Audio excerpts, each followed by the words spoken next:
Oh, that feels like a fish, guys.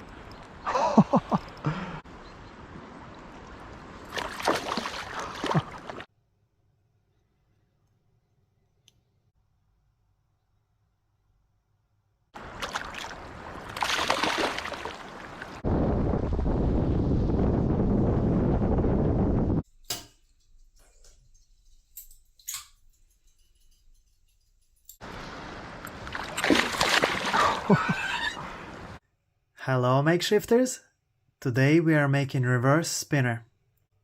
Instead of spinning around a body, the blade is going to wobble side to side.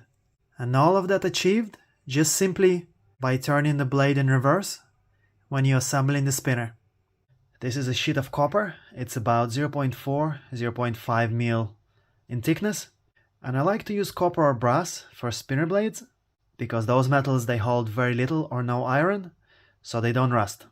These are blades of spinners that I found on the side of the lakes and rivers when I was fishing, and I'm going to use them to trace the shape of the blade. I'm gonna go with this one because that's the right size for what I want.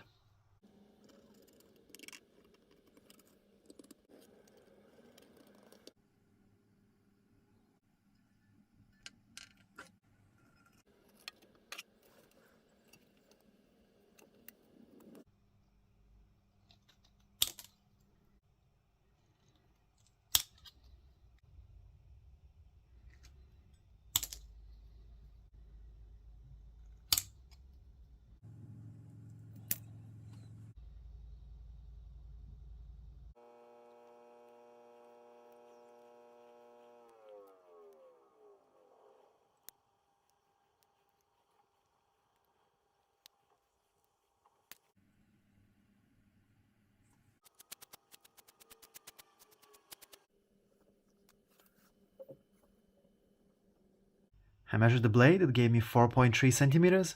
I divide that by 2 and I divide the rest by 4. And that gave me a measurement of around 5.3 millimeters.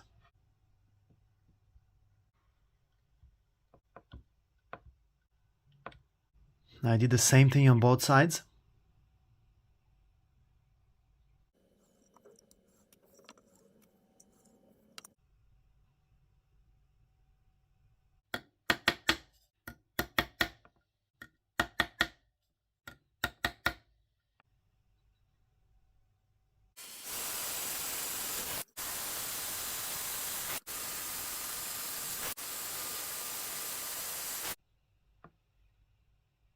Now them holes have sharp edges on both sides. I got a drill bit that's a bit bigger, it's 4 mil. And I'm going to spin it gently because copper is soft, you can do it by hand.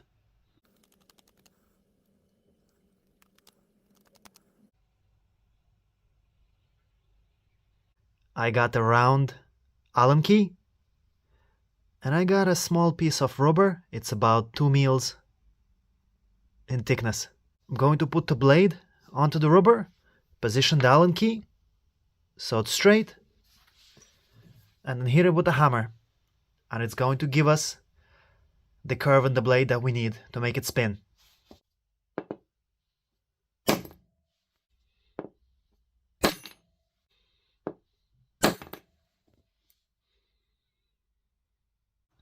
I'm going to use 2.5 mil drill bit, so I set about 2.5, 2.8 mils on caliper.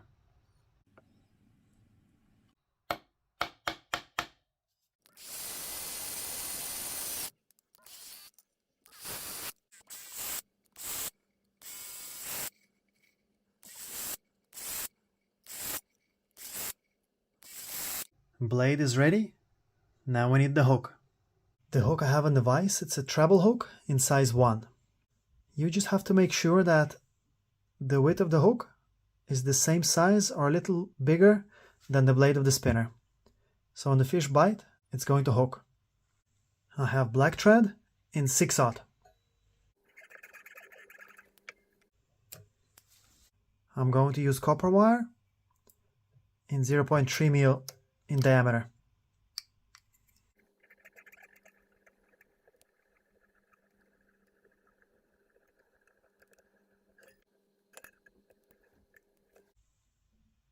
I got 4 strands of flash.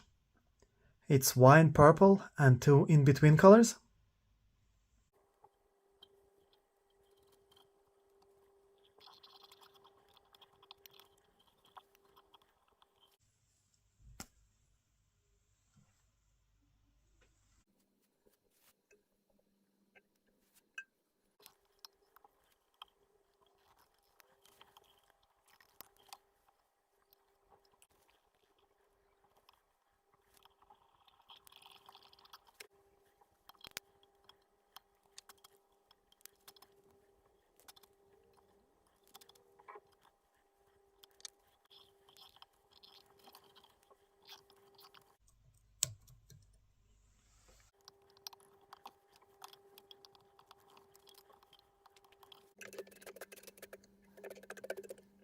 Now we will tie a knot in the wire.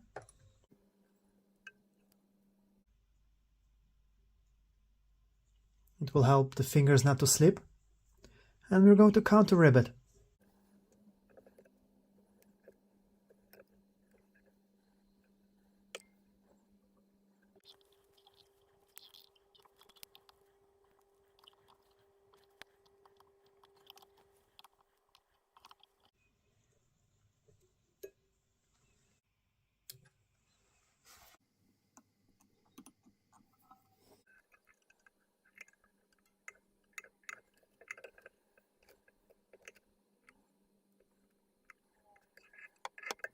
Because I want this to be durable, I'm going to do a double whip finish.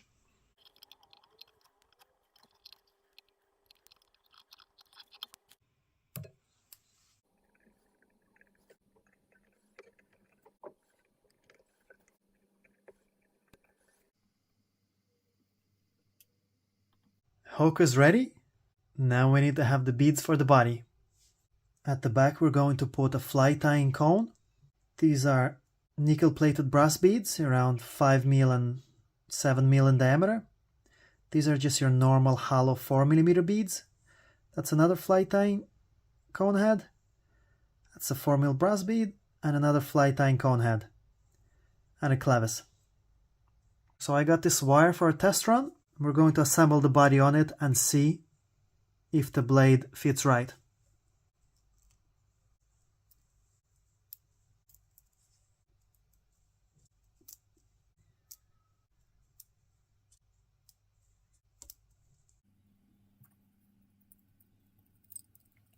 Even though it's going to be a reverse spinner, all the same principles apply in making it. I want the blade to cover all of the body. So body is visible, but if I turn the blade to cover it, it should be all hidden. It shouldn't be that a bit of it is sticking out, because that would mean that the blade is too small. I got reverse spinner assembled on a very flexible, soft piece of wire, and that is just for testing in the water. And if we can tune it in a normal way, so it spins good, all we have to do then is turn the blade around and it should wobble well as well.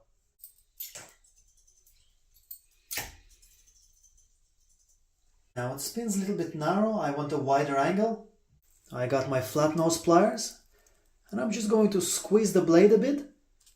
So from this it will open up into this and it will make it spin wider.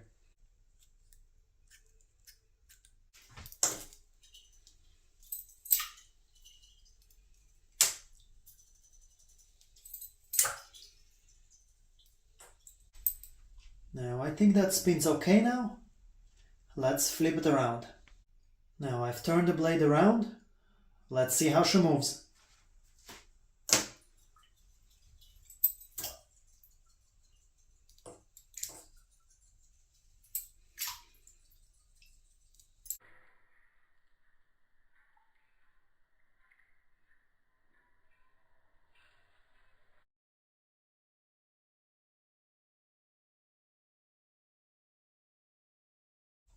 So instead of spinning, it wobbles side to side.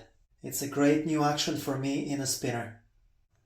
I got stainless steel 0.8 mil in diameter. The tag end I'm going to measure with the blade. It's same length as the blade.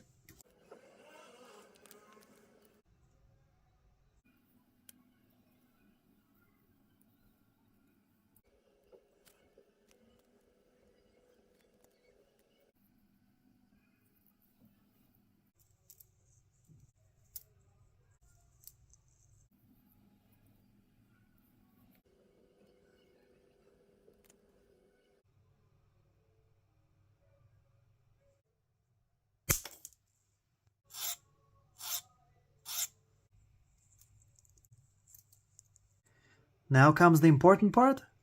Don't forget to reverse the blade.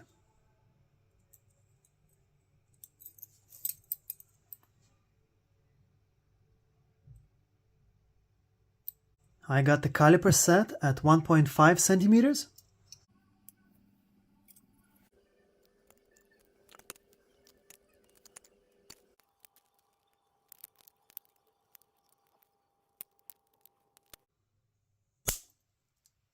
There's a little tag end.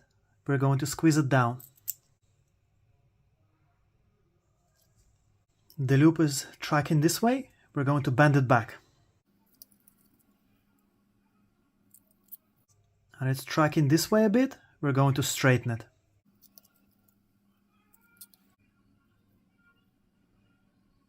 Lures are ready. Let's check size and weight.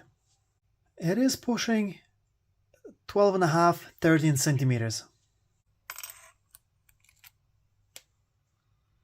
It is weighing around 11.5 grams.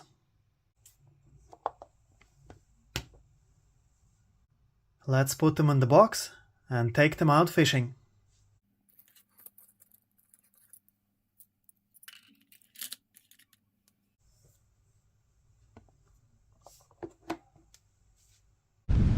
We are out on the water again.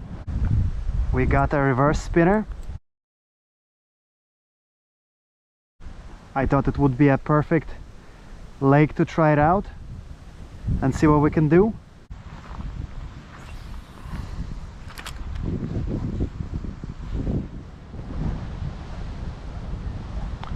And with the first cast, I feel the difference between a normal spinner and a reverse spinner. There doesn't seem to be any resistance.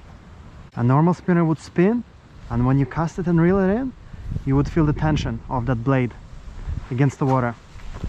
This one, however,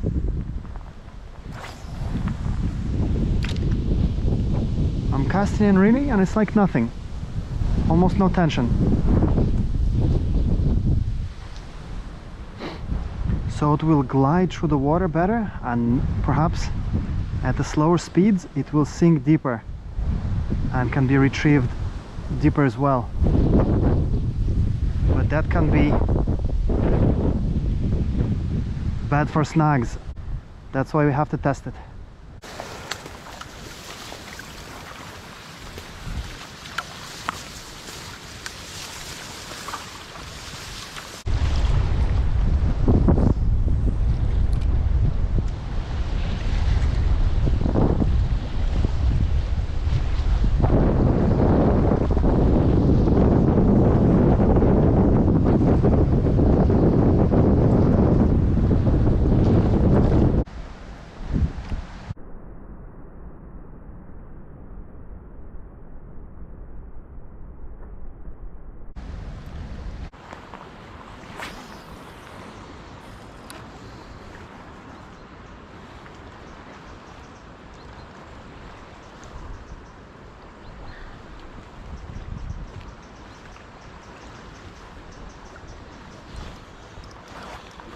Oh, that feels like a fish, guys. That's unbelievable. Finally.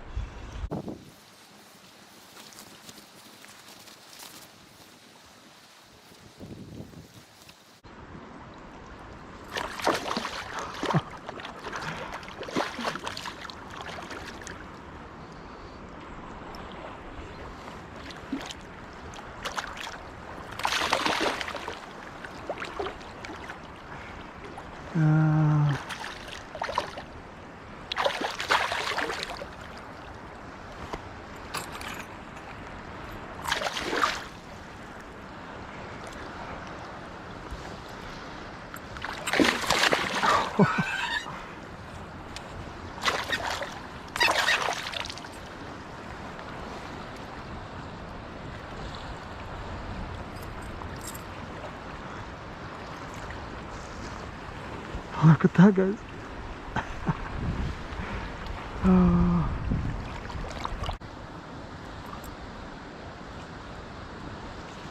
Look at that, it just slid out.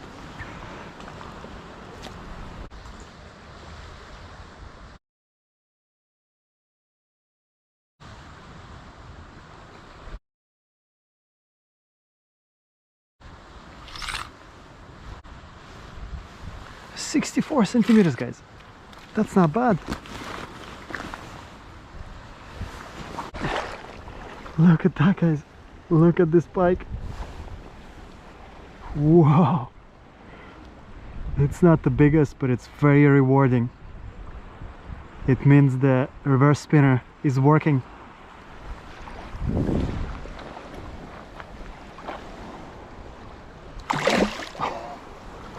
There you go, straight away. This is Makeshift Lures, and I approve this reverse spinner.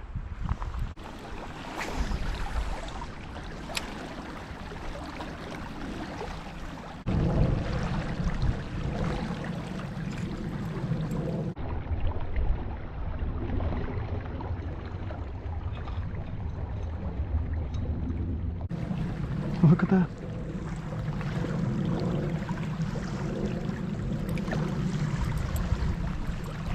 And that's how you attach a spinner to your reel if you have no hook keeper.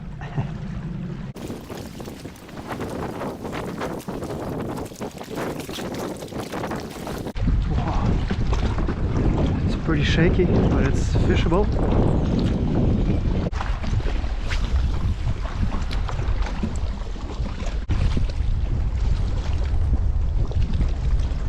No way.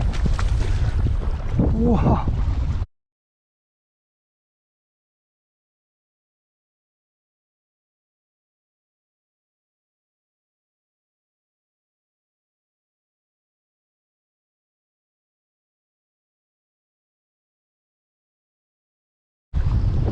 What was that? Could it have been a pike? That's unbelievable, guys.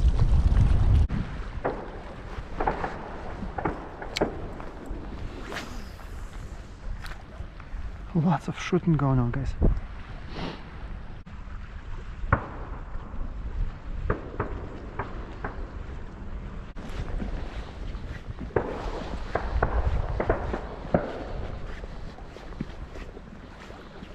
Okay, guys, the day have come to an end. I can barely see. It's good to be back fishing after a month and a half of work and flu and rain. Really happy with the idea of the reverse spinner, and I even caught a fish, caught a pike, and something else bit it. So I believe we're not done yet. I'm gonna try again in the canal, and then maybe then in the river, and then see what we can do. So guys, I'm gonna go home and take some rest and think where to try the spinner next.